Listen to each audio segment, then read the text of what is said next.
kimwe mu bintu byiza, ariko ubikoze utabikunze byose biba imfabusa. Wowe icyo usabwa ni ukubanza kwiyandikisha, ugasaba uwo mwami akakugira umwana mu rugo. Akamaro ko kuvuga ijuru utazabamo, n'akamaro ko kuvuga Yesu, Yesu atakuzi, n'akamaro ko kwiyorobeka uvuga ibitakurimo, ibyo byose ukora Imana itakuzi, n'akamaro.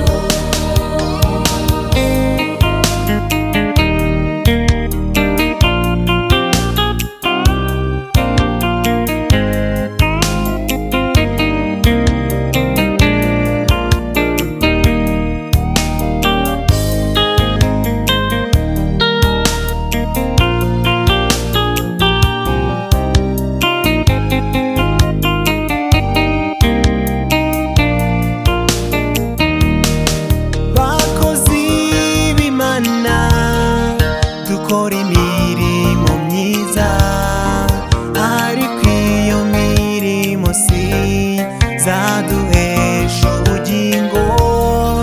Icyo Imana ireba ni umutima wawe gusa, ibyo ukorana migambi myiza, menya ko n'akamaro.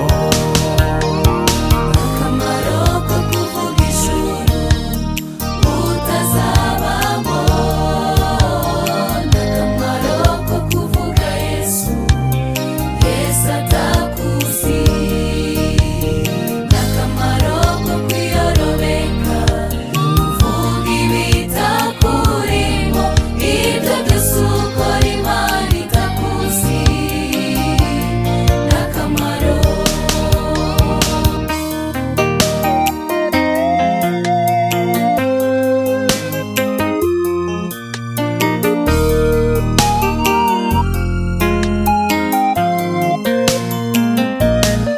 Dore inama ugirwa n'ukweza umutima wawe, ugasengera ibyaha byose bihuhijwemo.